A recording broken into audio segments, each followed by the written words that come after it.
Fala galera, tudo bem?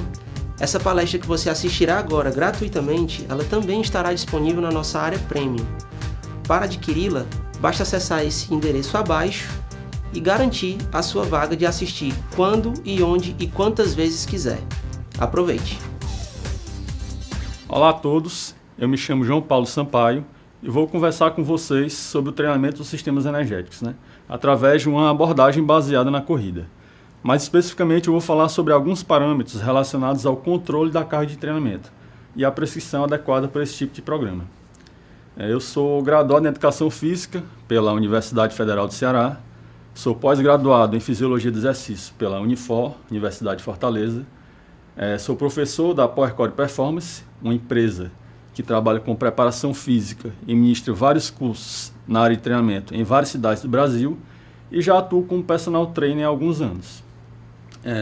Inicialmente eu gostaria de agradecer ao convite feito pelo professor Lino, aceitei com grande satisfação e espero contribuir para o ganho de conhecimento de todos. De início é importante deixar um conceito bem claro, o de que as nossas vias energéticas não foram projetadas para o fornecimento de energia voltado para a performance atlética, e sim para o fornecimento destinado à manutenção das nossas funções vitais, ou seja, para a nossa sobrevivência. E este fornecimento ele deve ser constante e inesgotável. Partindo dessa ideia, nós começamos a entender como ocorre o processo de fadiga.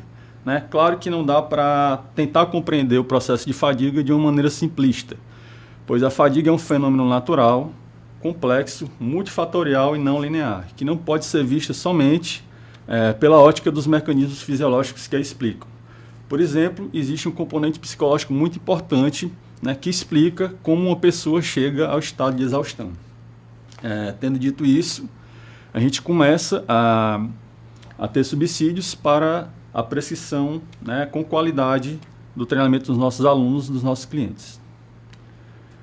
Bem, o treinamento dos sistemas energéticos, ele popularmente ele é conhecido por outros termos.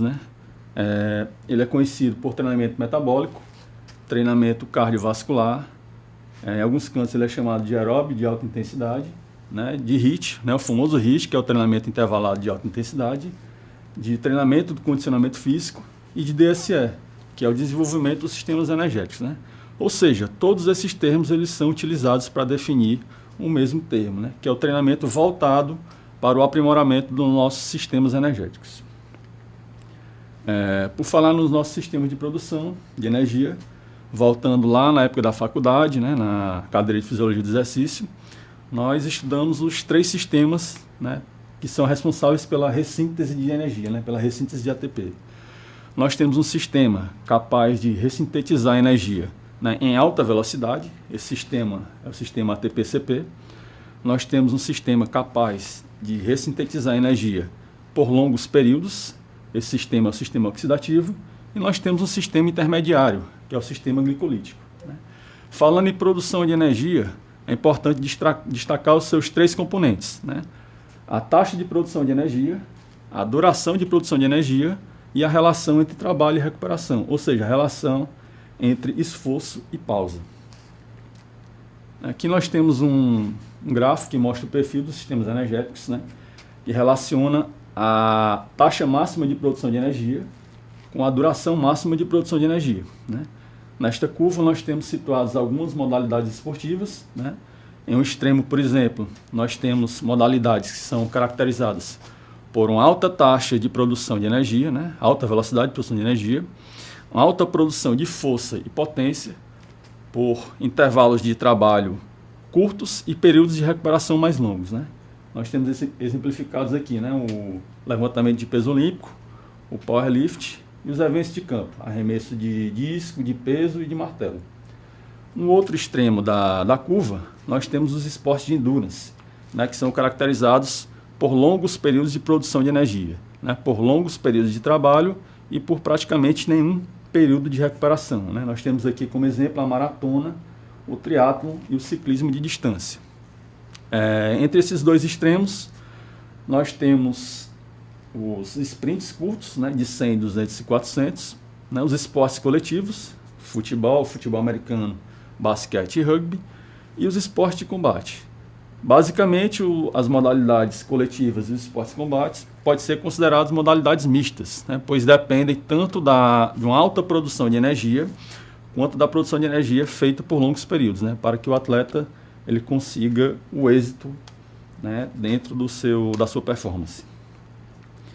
Para reforçar o que eu estou dizendo, né, tenho aqui uma citação do Joel Jameson, que talvez hoje em dia seja a maior autoridade em termos de preparação física para esportes de combate, né? Ele já acompanha, inclusive, alguns lutadores do UFC. Né? Ele diz aqui que o programa de força e condicionamento, ele visa, antes de tudo, aumentar a potência de produção de energia do atleta. E esta energia fornece a base para o atleta desenvolver suas habilidades com mais velocidade. Para ser capaz de realizar habilidades em alta velocidade, o atleta deve ser capaz de aumentar a taxa de produção de energia. E para manter essa velocidade sem redução, o atleta deve ser capaz de produzir energia por mais tempo. Aí vem a pergunta: por que utilizar a corrida para o treinamento de sistemas energéticos se existem outros métodos que comumente são mais utilizados nas academias? Tem 3 pontos importantes a serem discutidos com relação a isso, né? O primeiro e principal ponto diz respeito ao controle da carga de treinamento, né? E esse é um dos motivos principais, até pela escolha do tema, né? O controle da carga de treinamento ele é feito através de alguns índices fisiológicos, de alguns parâmetros. Por exemplo, a MAS, que é a velocidade aeróbica máxima, que eu vou falar a seguir. Existindo um parâmetro para controle de carga, nós conseguimos quantificar o esforço do atleta, né?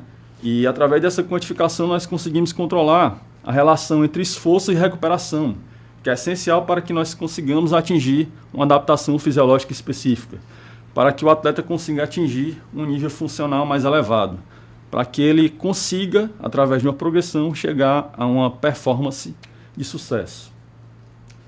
O segundo ponto diz respeito à transferência de treinamento, pois o gesto de correr, os sprints de velocidade repetidos, as mudanças de direção, elas são características da maior parte das modalidades esportivas, por exemplo, as modalidades de campo, né? E se a gente desenvolve o condicionamento, né, através desses sprints repetidos, nós vamos conseguir um ganho de transferência numa real situação de jogo, né? E por último, né, tem a praticidade na implementação do método, né? A gente não precisa de um aparato tecnológico, né, de equipamentos para poder implementar esse método, né? Nós precisamos de um espaço amplo. E aqui vale salientar que na maior parte das academias a gente não tem esse espaço disponível, né? Daí a possibilidade da gente implementar esse método, né, na rua, na própria rua, né, em praças e parques.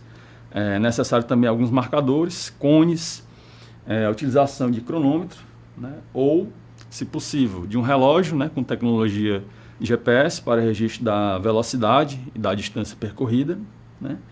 E esse método também pode ser implementado, né, com várias pessoas ao mesmo tempo, com um grupo, né? Em comparação ao que a gente vê nas academias, né, existe uma sala específica com alguns equipamentos, né? Daí a necessidade de recursos financeiros para montar dessa sala, né?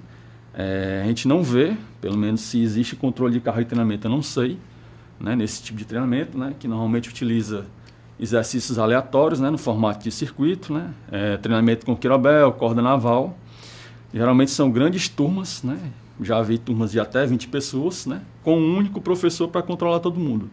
Se não existe um parâmetro validado e confiável para controlar a carga de treinamento, com certeza esse tipo de estratégia não é a melhor a ser seguida.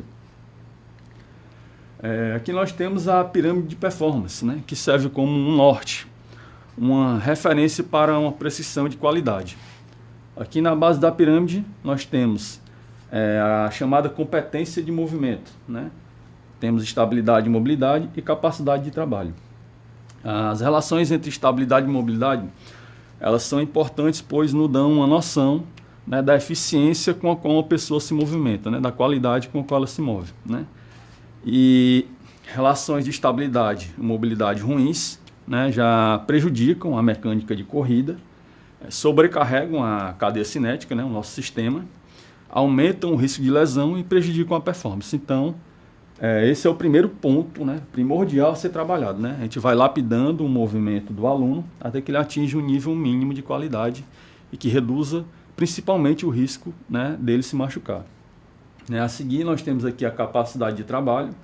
Aqui nós começamos a trabalhar algumas capacidades motoras que são básicas, que são fundamentais para o desenvolvimento de outras. Aqui nós encaixamos o trabalho de resistência de força, que é o trabalho de força, ao longo do tempo. Nós encaixamos o trabalho de hipertrofia, que é o treinamento de força voltado para os ganhos estruturais. E aqui nós aprimoramos a capacidade aeróbica, justamente através do treinamento dos sistemas energéticos. A seguir, nós trabalhamos as manifestações de força de ordem neural. Nós temos a força máxima e a potência.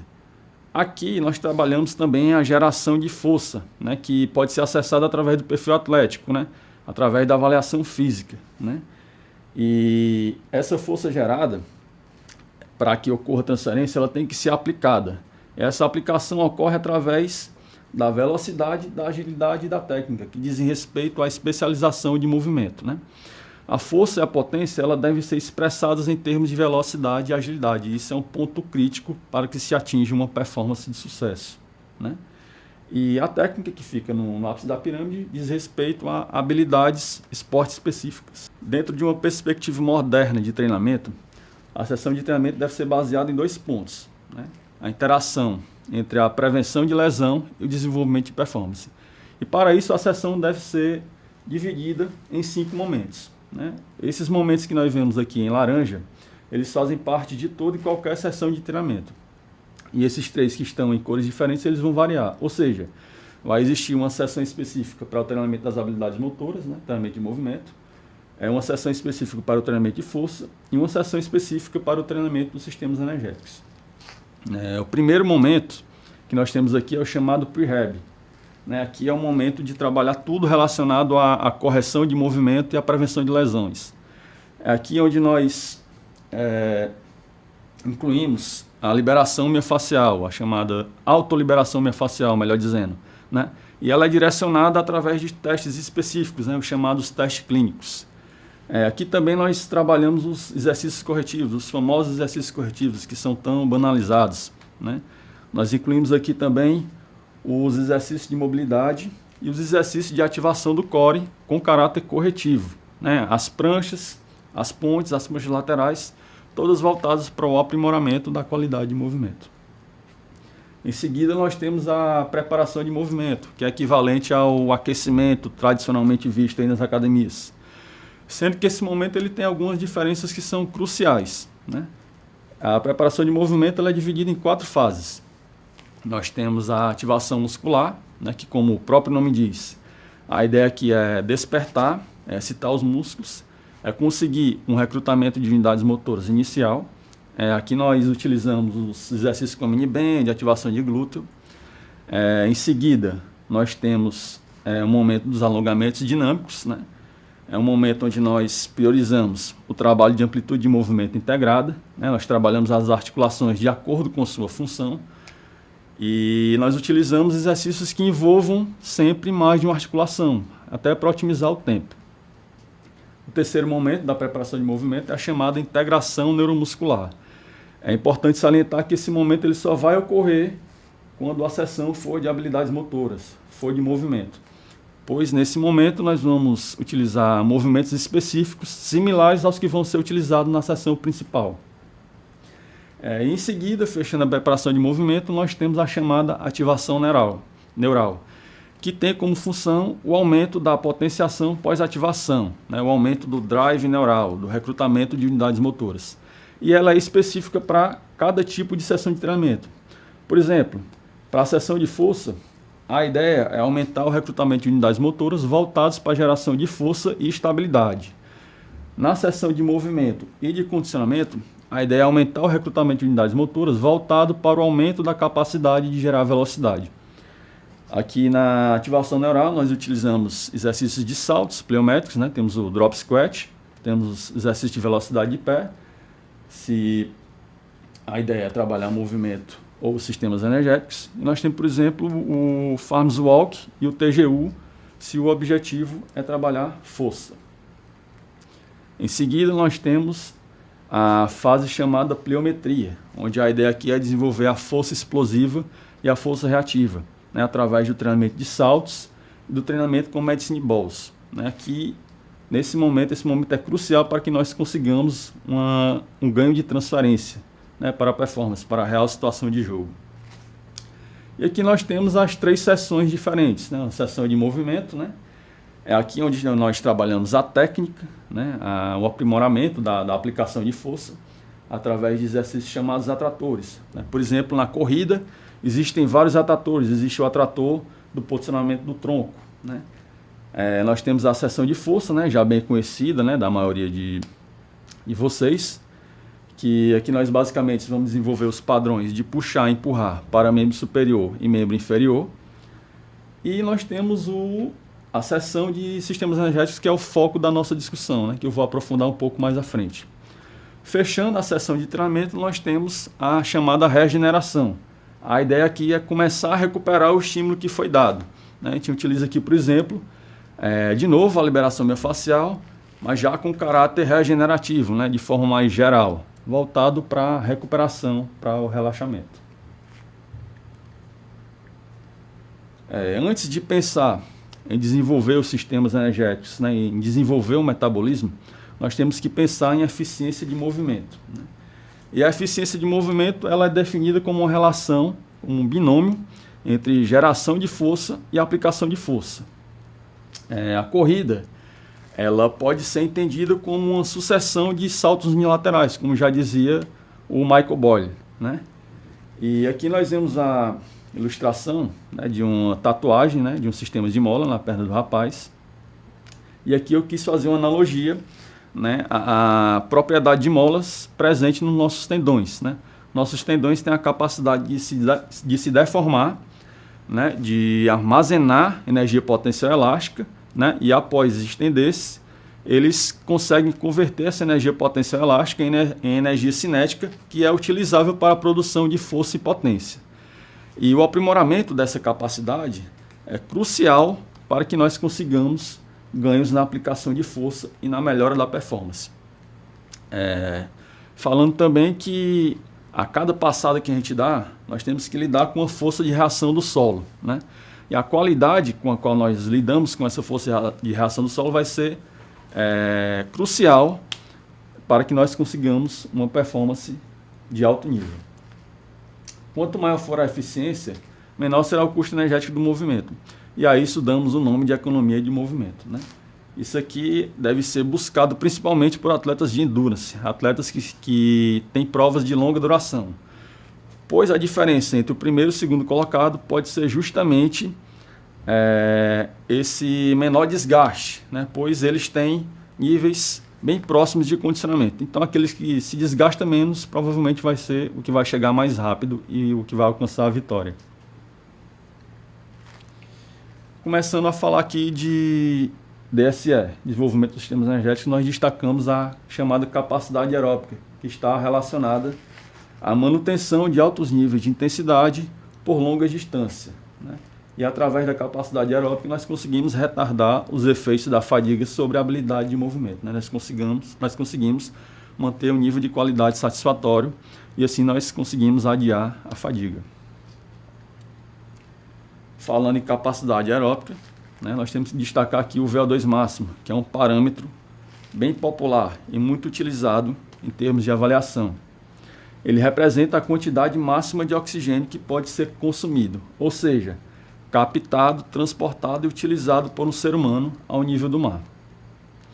Em repouso, os seus valores giram em torno de 0,3 litros por minuto, sendo que atletas de elite conseguem elevar esses valores em 20 vezes durante um esforço máximo. Aqui nós vemos a ilustração de um atleta, né, submetido ao teste do VO2 máximo. Nós vemos que aqui tem a necessidade de um aparato tecnológico considerável, né? Nós temos aqui a esteira, o espirômetro, e esse tipo de equipamento ele não é acessível à maior parte dos treinadores, né? Por isso, eu vou mostrar algumas propostas de avaliação que são bem acessíveis a todos nós. O VO2 máximo ele tem sido usado como determinante de performance, porém, quando a diferença de VO2 máximo ela é estreita, ela é curta, a correlação entre VO2 máximo e desempenho ela é pobre, como nós vamos ver aqui a seguir através de exemplos. Nós temos aqui no exemplo 1, o atleta que tem o VO2 máximo absoluto de 75 litros por minuto, e o atleta 2 que tem um VO2 máximo de 45 litros por minuto. Aqui, como a diferença é grande, nós temos como afirmar que o desempenho do atleta 1 vai ser melhor que o do atleta 2. Já no exemplo 2, essa diferença ela é bem estreita, né? O atleta 1 ele tem um VO2 máximo de 75 litros por minuto, o atleta 2 ele tem 70 litros por minuto. Como a diferença é estreita, nós não temos como afirmar que a performance, que o desempenho do atleta 1 será melhor. Nesse caso, são necessários outros parâmetros para a avaliação da performance, tais como custo energético, endurance e fatores psicológicos, ou seja, motivacionais. O custo energético ele é definido pela razão entre o VO2 máximo em estado estável e a velocidade de corrida, sendo que um menor custo energético ele sempre vai ser uma vantagem, porque reduz o metabolismo energético, ou seja, o percentual de VO2 máximo necessário para manter uma intensidade de esforço. E esse custo energético ele pode ser consideravelmente reduzido através do treinamento de força. Mais uma vez aqui, eu vou destacar o papel do treinamento de força para corredores, né, que geralmente negligenciam essa parte do treinamento. Isso é alcançado através da maior utilização do ciclo alongamento e encurtamento. Isso no treinamento de força explosiva, o treinamento pliométrico, né? E o aprimoramento desse ciclo alongamento e encurtamento, ele aumenta a capacidade de mola, que eu falei anteriormente, dos nossos tendões, né? De armazenar energia potencial elástica e converter essa energia potencial elástica em energia cinética que pode ser utilizada, né? Isso é um fator muito importante a ser destacado. Nós temos aqui a endurance, que consiste na fração máxima de VO2 que pode ser mantida durante toda a duração do esforço.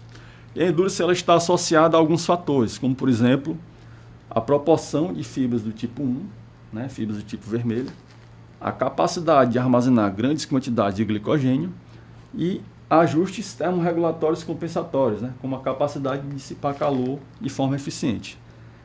Esses 3 pontos eles podem ser alterados através do treinamento. A proporção de fibras musculares do tipo 1 ela pode ser alterada, né, com o treinamento adequado, através da conversão de fibras no sentido aeróbio. A capacidade de armazenar maiores quantidades de glicogênio e de energia é uma das principais adaptações do treinamento, uma das principais metas. E ajustes, a termorregulação também ela é conquistada através de um treinamento adequado, né? E a endurance, ela, por definição, está relacionada ao VO2, mas não depende do VO2 máximo. É importante também nós deixarmos bem claro algumas diferenças de conceitos, né? A potência aeróbica ela é diferente de endurance, né? Algumas pessoas confundem isso, né? A potência aeróbica ela diz respeito ao máximo de oxigênio que é consumido. E a endurance diz respeito à manutenção do esforço em uma intensidade por longos períodos. Aqui nós já entramos na avaliação do sistema aeróbico, né, na parte principal da minha apresentação. Aqui nós temos como parâmetro principal a MAS, né, que é a velocidade aeróbica máxima.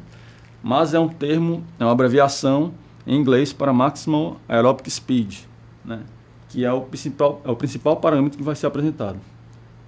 Para controle da carga de treinamento nós temos também Endurance, a velocidade crítica, que é uma estimativa de Endurance, e a distância da capacidade anaeróbica. A MAS, ela tem algumas definições, mas a melhor delas é a do Dan Baker. Dan Baker, ele é um pesquisador e preparador físico australiano, né, que é considerado uma autoridade no treinamento hoje em dia, né? Já trabalhou com vários esportes, né? Dá para destacar o rugby nesse caso, e ele já veio aqui ao Brasil. E ele define a MAS como a menor velocidade de corrida em que ocorre o consumo máximo de oxigênio, o VO2 máximo. Por que a menor velocidade de corrida? Porque durante o esforço máximo, depois que você alcançar o máximo consumo de oxigênio, mesmo se você aumentar um pouco, se você incrementar um pouco a velocidade, esse VO2 ele não vai ter alterações. Por isso a MAS está relacionada à primeira velocidade de corrida, a menor velocidade de corrida. E a pesquisa mostra que a quantidade de tempo gasto dentro ou acima de 100% da MAS parece ser um fator crítico para melhorar a potência aeróbica. E após encontrar a MAS, a intensidade de 120% representa a melhor intensidade para os tiros curtos seguidos de repouso passivo, por permitir um maior trimp. Trip é o impulso de treinamento, que é a relação entre volume e intensidade de treinamento, em comparação a outras intensidades, como 90%, 100% e 140%. Aqui nós temos um trabalho do Berton, né? Que ele, através desse trabalho, ele conseguiu avaliar uma correlação muito alta entre o teste de 5 minutos e a massa. O teste de 5 minutos consiste em você atingir a maior distância possível dentro de 5 minutos. É um teste de campo, é um teste muito utilizado em esportes de campo, como o rugby, o futebol americano, entre outros. E aqui abaixo nós temos uma tabela do Dan Baker. Aqui ele testou 30 atletas, através do teste de 5 minutos, e através da massa ele dividiu esses atletas em alguns grupos.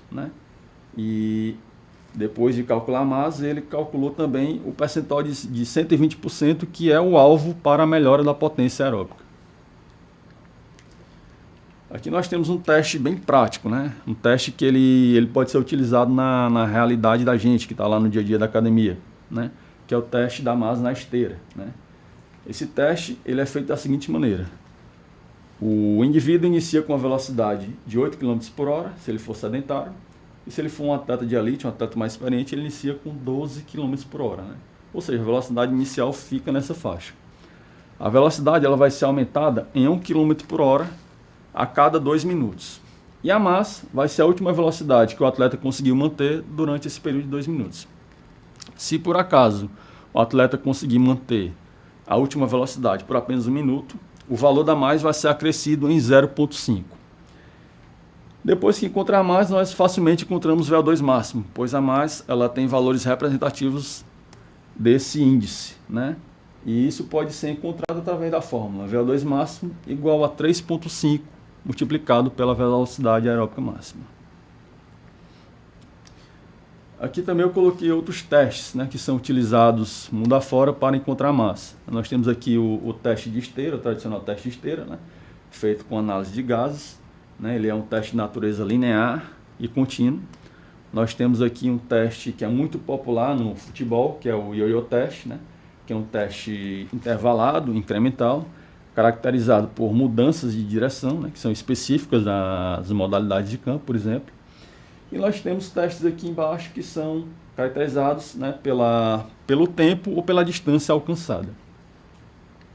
Bom, aqui nós temos alguns dados que relacionam a massa à modalidade do futebol, a jogadores de futebol. Nós temos aqui os jogadores da Liga Italiana, que são os mais bem condicionados. Nós temos dados para jogadores profissionais e dados para jogadores das categorias de base. Nós temos aqui dados para o Sub-16, Sub-14, Sub-12, dentre outros. Nós temos também uma tabela de dados para as atletas femininas. E aqui embaixo nós temos dados bem interessantes, que podem ser utilizados por nós, personal trainers, no nosso dia a dia. Que é a referência da massa para não atletas, para clientes bem condicionados.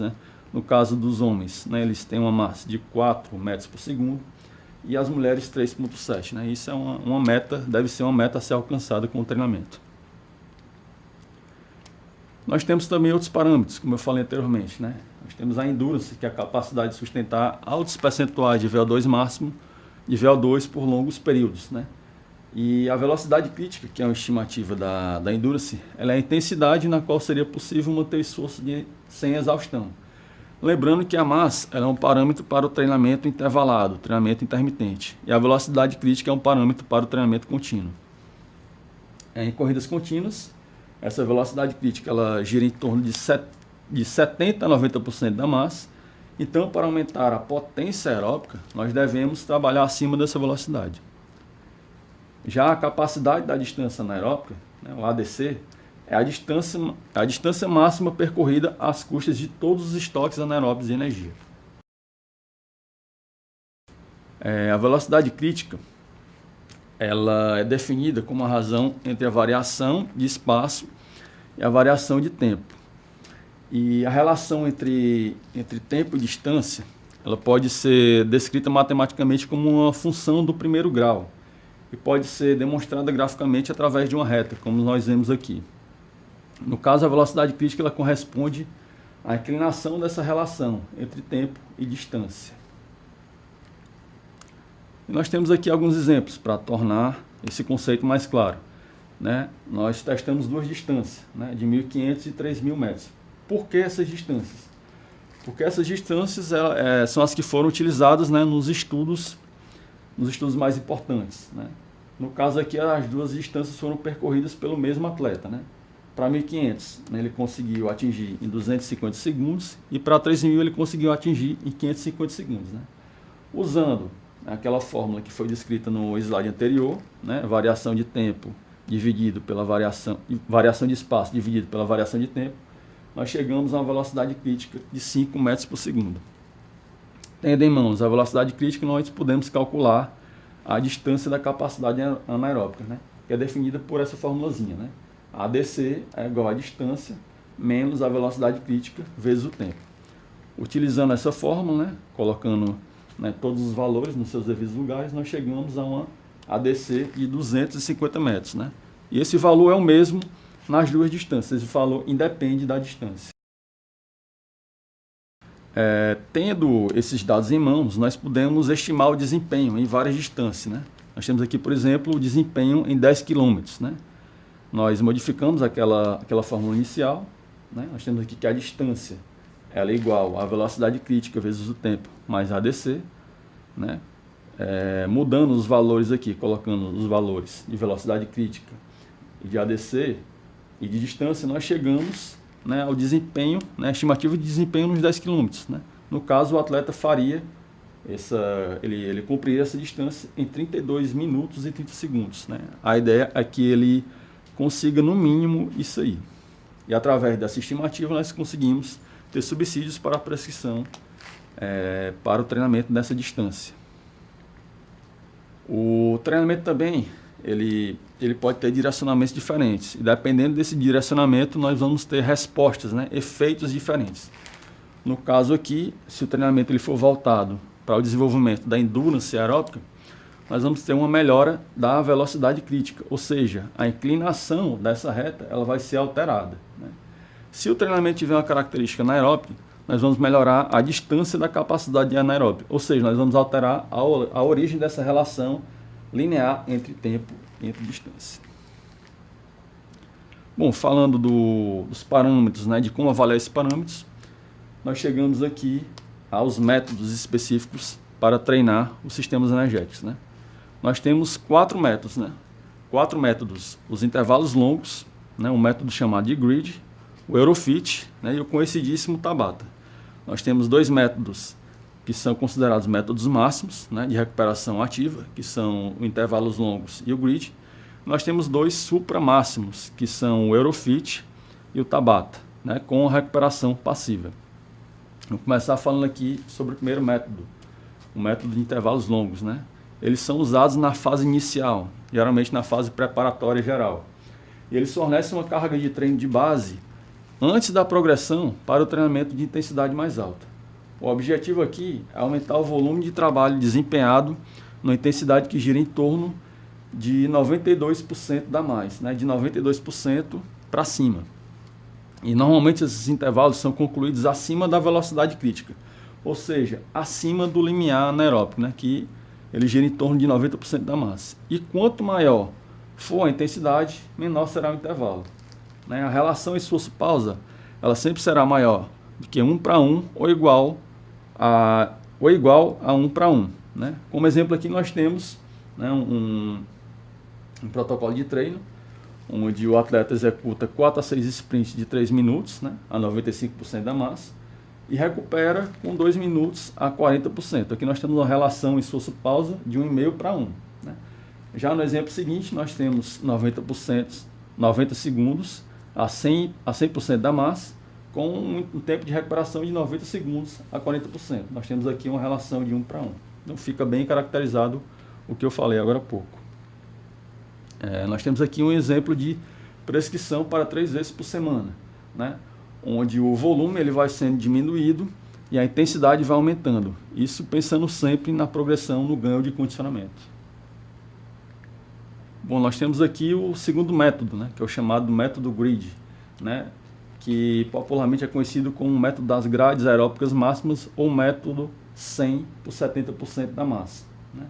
ele é um método que foi desenvolvido por franceses e se caracteriza por intervalos de 15 a 30 segundos de trabalho, né, a 100 a 110% da massa, por 15 a 30 segundos de recuperação ativa de 50 a 70% da massa, né.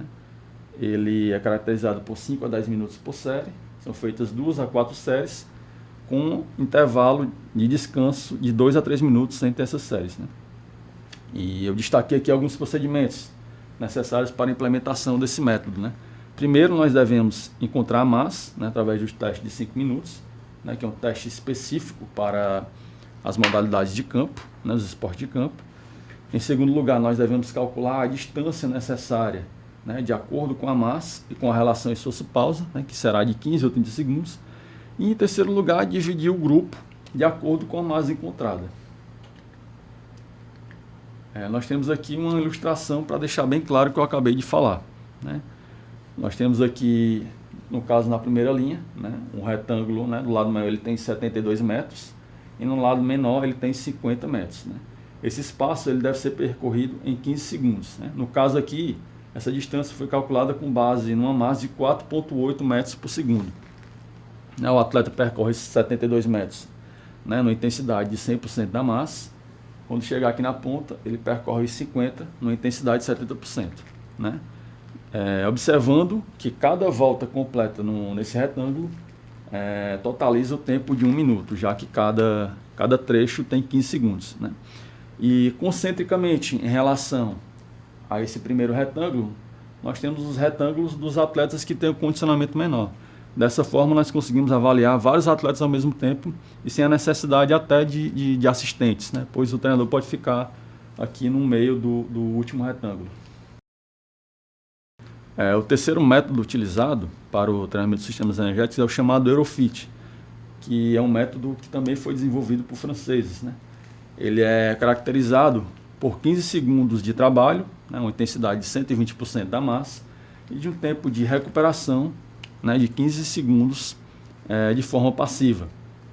Né? Ele é feito, né, através de 1 a 2 séries de 5 a 10 minutos, ou seja, 10 a 20 repetições, com 3 minutos também de descanso entre as séries. Né? Como eu disse, esse método foi desenvolvido por franceses e foi validado para jogadores profissionais de futebol durante a pré-temporada, durante a temporada, para crianças escolares e para adolescentes. Ou seja, é um método que ele é embasado cientificamente. E aqui nós temos também alguns procedimentos para a implementação desse terceiro método. Né? Primeiro, né, antes de tudo, nós devemos testar a massa com um teste de 5 minutos. Depois, da mesma forma que a gente fez no método anterior, calcular a distância equivalente a 120% da massa, em 15 segundos. Depois, repetir esse intervalo de 15 por 15 durante 5 minutos, depois evoluindo para 8 a 10 minutos. Né? Nós vemos aqui na figura 2 pontos, né? Nós temos a linha de partida e o cone amarelo. Né? O atleta sai desse ponto inicial, vai até o cone amarelo em 15 segundos, chegando lá, ele descansa 15 segundos e volta, repetindo esses trechos até o fim do protocolo. E aqui é importante destacar que a relação vai ser sempre 1 por 1, a relação entre esforço e recuperação. Bem, nós chegamos aqui no último método, né, que é um método talvez mais conhecido, né, um método bem banalizado hoje em dia nas academias, quando se fala em treinamento do condicionamento físico, né, que é o método Tabata. E aqui nós temos o trabalho que tornou tanto um método como o seu criador famoso no mundo todo. Né? Esse trabalho ele foi publicado em 96. Né? Ele analisou os efeitos do treinamento de endurance em intensidade moderada, né? E do treinamento intervalado de alta intensidade na capacidade anaeróbica e no VO2 máximo. É o que foi que os pesquisadores encontraram. Né? Primeiro, eles dividiram a amostra, né, em 2 grupos. Né? Um grupo realizou o treinamento de endurance na intensidade de 70% do VO2 máximo, durante 60 minutos, 5 vezes por semana, durante 6 semanas. Já o grupo de alta intensidade realizou o protocolo, né, de 4 minutos, né, de Tabata, 20 por 10 de recuperação durante 4 minutos, 5 vezes por semana, durante 6 semanas. Né? Salientando que esse protocolo ele foi feito através da utilização do ciclo ergômetro, né, da bicicleta estacionária. Né? Ou seja, como eu disse anteriormente, ele foi banalizado, né? E não respeitaram o protocolo original que usa o ciclo ergômetro, né? No dia a dia das academias nós vemos as pessoas utilizando exercícios aleatórios sem nenhum tipo de cuidado. E esse método ele teve que ser adaptado, né, para utilização, né, no treinamento de corrida, né, no treinamento de sprints repetidos, né? Pois no artigo do Tabata, ele teve como referência um percentual de VO2 máximo, mas não teve um referencial de massa, né? A referência foi 170% do VO2 máximo, que é um percentual bem desgastante, né? Adaptando, né, nós chegamos a 2 a 5 séries de 20 segundos por 10 de intervalo, que é realizado durante 5 a 8 minutos, com 3 de descanso entre as séries, né? Ou seja, a ideia aqui é aumentar o volume de treinamento, né, e com isso nós passamos mais tempo em intensidades supramáximas da massa. Por que aumentar esse volume de treinamento? Justamente porque as modalidades esportivas de campo têm uma duração consideravelmente maior do que 4 minutos. Bom, aqui nós temos uma ilustração para deixar bem claro o que eu falei anteriormente sobre a implementação do método. Ele pode ser executado de 2 formas diferentes. Primeiro você divide o espaço, né, em 2 voltas de 10 segundos cada, né, para atingir o tempo de trabalho. Depois o atleta descansa 10 segundos. Ou você pode utilizar esse método pensando em aumentar o número de mudanças de direção. No caso, o atleta percorre o espaço de 5 segundos, volta 5 segundos, vai e volta até completar os 20, e depois descansa os 10. A ideia aqui, com o aumento do número de mudanças de direção, é aumentar a exigência do metabolismo anaeróbico, né, que tem uma grande transferência quando a gente fala de modalidades de campo, né, por exemplo, o rugby e o futebol americano, que são caracterizados por esse tipo de movimento. Eu tenho aqui um exemplo de periodização ondulatória, né, de 3 semanas, né, onde cada semana nós vamos utilizar sempre um método menos intenso e um mais intenso, né. Na primeira semana nós temos intervalos longos com Eurofit, na segunda o grid com Eurofit e na última um intervalo longo com Tabata, né. A ideia aqui é melhorar a capacidade do atleta de suportar 100% da massa por mais tempo, né, por longos períodos. Para finalizar, eu faço aqui algumas considerações sobre esportes coletivos, né? Os atletas abaixo do nível de elite, eles são mais beneficiados por esses protocolos de treinamento, justamente por conta do desenvolvimento da potência aeróbica. Esse protocolo é interessante para aplicar com crianças, adolescentes ou os atletas que não estão no ápice, quando a gente pensa em elite, né? Já no caso dos atletas de elite, esse trabalho, falando em fases específicas, na fase preparatória específica e na fase competitiva, ele deve ser feito em conjunto com os jogos com campo reduzido, acoplados à utilização de GPS, né? Justamente pensando na maior transferência para a real situação de jogo, né? Isso é uma ideia do Dan Baker, né? Aquele pesquisador e preparador físico australiano que eu falei há um tempo atrás. Obrigado a todos, né? Espero que eu tenha atendido a expectativa, né, de vocês, né? Eu deixo aqui os meus contatos, né, meu e-mail, meu Facebook, o endereço do blog da PowerCore. Grande abraço e espero que vocês continuem acompanhando o Congresso.